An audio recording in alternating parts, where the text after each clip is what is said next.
Mathematics 9th class की book में से जो यूनिट नंबर 1 है उसका एक इंतहाई अहम क्वेश्चन समझते हैं और ये वो क्वेश्चन है जो बोर्ड इम्तिहान में भी पूछा गया था। तो ये क्वेश्चन कुछ इस तरीके से लिखा है, कह रहे हैं कि फाइंड मैट्रिक्स एक्स। आपने एक्स जो मैट्रिक्स है उसको फाइंड करना है और क्वेश्चन में दो मैट्रिक्स गिवन है और उसके दरमियान में क्या लिखा हुआ है, एक्स लिखा हुआ है। तो ये जो एक्स है इसकी वैल्यू हमने फाइंड करनी है जो कि मैट्रिक्स की फॉर्म में आएगी। तो इस में से जो x की वैल्यू फाइंड करने के लिए हम क्या करेंगे, सबसे पहले ये जो दो मैट्रिक्स गिवन है क्वेश्चन में और साथ x है इसको एक दफ़ा दोबारा लिखते हैं। मसलन 2 1 3 -3 और इसके आगे क्या लिखा हुआ है प्लस और फिर क्या लिखा हुआ है x और उसके बाद इज इक्वल टू और इज इक्वल टू के बाद लिखा हुआ है 4 -2 -1 और -2। अब इसमें से हमने x की वैल्यू फाइंड करनी है। तो हम क्या करेंगे, x के साथ जो इस जगह पर मैट्रिक्स लिखा हुआ है इस मैट्रिक्स को दूसरी तरफ ले जाएंगे। तो अगर ये इक्वेशन के दूसरी साइड पर जाए तो इसका जो साइन है वो भी चेंज हो जाएगा। सबसे पहले ये x के नीचे x लिखते हैं और ये जो मैट्रिक्स है इसको हम इसी तरह इसके नीचे लिख देते हैं। अब इस जगह पर अगर हम देखें इसके शुरू में कोई साइन नहीं है, अगर शुरू में कोई साइन ना हो तो इसका मतलब है प्लस होता है। तो इस जगह पर अगर प्लस है तो वो दूसरी तरफ जाकर क्या हो जाएगा, माइनस हो जाएगा। तो इस जगह पर हम माइनस लिखेंगे और ये जो मैट्रिक्स है इसको लिख देंगे 2 1 फिर 3 और -3। तो इसको हमने दूसरी तरफ जाकर लिख देना। अब ये नहीं करना है कि इसको अगर हम दूसरी तरफ लेकर जा रहे हैं तो इसके ये साइन चेंज कर दें। साइन आपने नहीं चेंज करने हैं, आपने यूँ समझना है कि इस जगह पर प्लस लिखा हुआ है जो कि इस जगह पर नहीं है। अगर कुछ ना लिखा हो तो प्लस होता है, तो वो दूसरी तरफ जाएगा तो दूसरी तरफ जाकर क्या हो जाएगा, माइनस हो जाएगा। और ये जो आपको प्लस नज़र आ रहा है ये एक्स का साइन है। तो इस जगह पर हम प्लस एक्स भी लिख सकते हैं, खाली एक्स भी लिख सकते हैं। तो इस जगह पर प्लस लिखने की ज़रूरत नहीं है।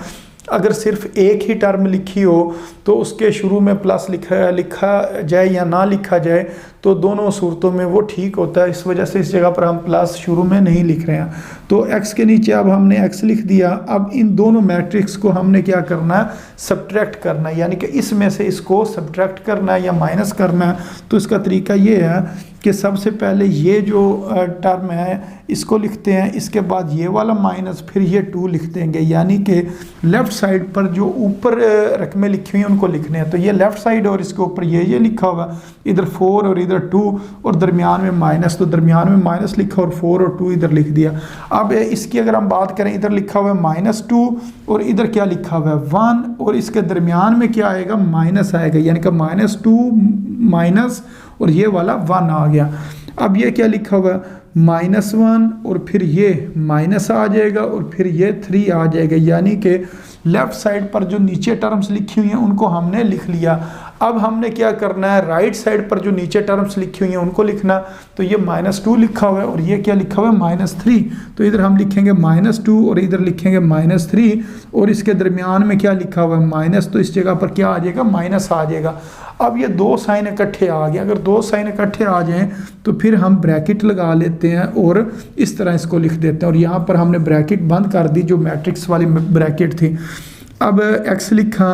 अब इसको अगर हम सॉल्व करें तो 4 में से 2 आप माइनस करें तो 2 आ जाएगा, -2 -1 कितना हो जाएगा, -3। अगर साइन दोनों के सेम हो तो ऐड करते हैं और साइन बड़ी टर्म का आता है। इसी तरह -1 और -3 ये दोनों साइन सेम है, इस वजह से ये ऐड होंगे और साइन किसका आएगा, बड़ी टर्म का, यानी कि माइनस में आएगा।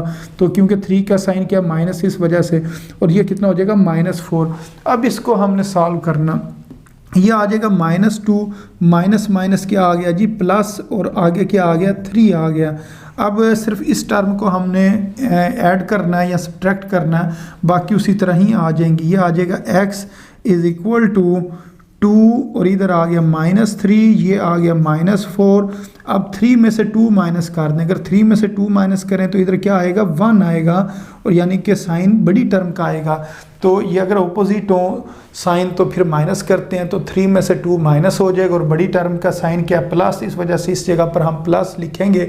अगर ना भी लिखें तो इसका मतलब प्लस ही होता है। तो ये एक्स मैट्रिक्स जो हमने फाइंड कर ले, जो उन्होंने क्वेश्चन में कहा था ना, फाइंड मैट्रिक्स एक्स, कि एक्स मैट्रिक्स को फाइंड करें। तो बहुत आसानी के साथ हमने इस क्वेश्चन को सॉल्व कर लिया। सिर्फ ये वाला जो मैट्रिक्स है इसको सबसे पहले दूसरी तरफ ले जाएं, फिर तमाम जो कोनों पर रकमें लिखी हुई हैं उस हिसाब से इनको माइनस करते जाएं। इसने इसके साथ माइनस होना है, इसने इसके साथ माइनस होना है और इसने इसके साथ माइनस होना है, और फिर आगे ये सिंप्लीफाई इसको कर दें। तो इस तरीके से ये क्वेश्चन ने सॉल्व होना था। तो उम्मीद है आपको इस क्वेश्चन की समझ आ गई होगी।